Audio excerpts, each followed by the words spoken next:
అదే RTV app వార్తల్ని క్షణాల్లో చదివే అవకాశం ఉంటుంది. ఒక న్యూస్ పేపర్, ఒక టెలివిజన్ ఛానల్ మీ చేతుల్లో ఎప్పుడూ ఉంటాయి.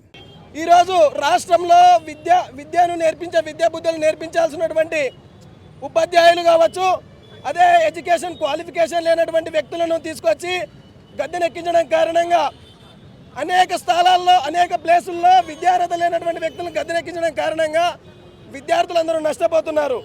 ఏ విధంగా అంటే కర్నూలు జిల్లాలో ఉన్నటువంటి డిఈఓకి విద్యార్హతలు లేవని గత నెల రోజుల క్రితం నుంచి అనేక ఆందోళనలు ప్రజా సంఘాల్లో కావచ్చు, విద్యార్థి సంఘాల్లో కావచ్చు అనేక ఆందోళన చేస్తున్నప్పటికీ కనీసం ఈ రాష్ట్రంలో ఉన్నటువంటి నారా లోకేష్ గారు స్పందించకపోవడం, ఇక్కడ ఉన్నటువంటి స్కూల్ ఎడ్యుకేషన్ సంబంధించినటువంటి అధికారులను ఆయనపై అధికారులను ఇన్స్పెక్షన్కు పంపించాలన్న సమయం చెప్పినప్పటికీ కూడా ఉన్నతాధికారులు ఆయన పైన ఎటువంటి చర్యలు తీసుకోవడం లేదు.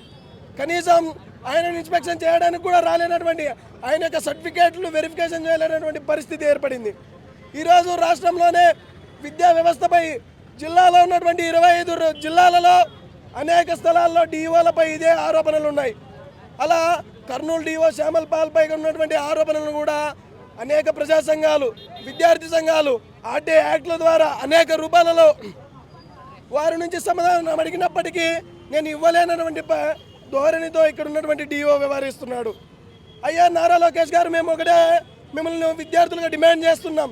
ఈ రాష్ట్రంలో విద్యా వ్యవస్థను గాడిన పెడతానన్నటువంటి యువగలం పాదయాత్రలో అనేక హామీలు ఇస్తూ ఈ విద్యా వ్యవస్థను గాడిన పెడతాననే విద్యా మినిస్టర్గా మీరు బాధ్యతలు చలామణి అవుతున్నప్పటికీ మీరు ఇంకా ఐటీ శాఖ మంత్రిగానే వ్యవహరిస్తున్నారు.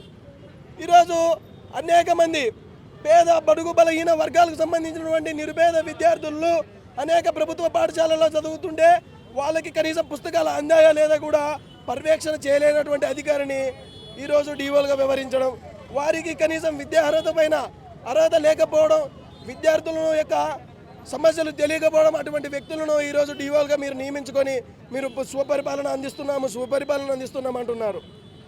కర్నూలులో ఉన్నటువంటి డిఓ శ్యామల్ పాల్ పైన అనేక ఆరోపణలు ప్రజా సంఘాలు చేస్తున్నా కనీసం కడప ఆర్జేడీ అనేటువంటి వ్యక్తి కూడా ఇన్స్పెక్షన్కు రాలేనటువంటి సందర్భాలు ఏర్పడ్డాయి. అందుకని అఖిల భారతీయ విద్యార్థి పరిషత్ నుంచి మేము ఒకటే డిమాండ్ చేస్తున్నాం, నారా లోకేష్ గారు, మీరు కేవలం విద్యా వ్యవస్థలో ఉన్నటువంటి వ్యక్తుల ద్వారా ఎంక్వైరీ చేయడం కాదు, అఖిల భారతీయ విద్యార్థి పరిషత్ నుంచి జ్యుడిషియల్ ఎంక్వైరీ చేయాలనేసి అఖిల భారతీయ విద్యార్థి పరిషత్ నుంచి మేము డిమాండ్ చేస్తున్నాం. కేవలం కర్నూలులో ఉన్నటువంటి డిఓకే పరిస్థితి ఇలా ఉంటే అనేక లేనిపోని పోగడలు ప్రతి జిల్లాలో ఇదే డిఓ యొక్క విద్యార్హతల పైన చర్చ జరుగుతుంది.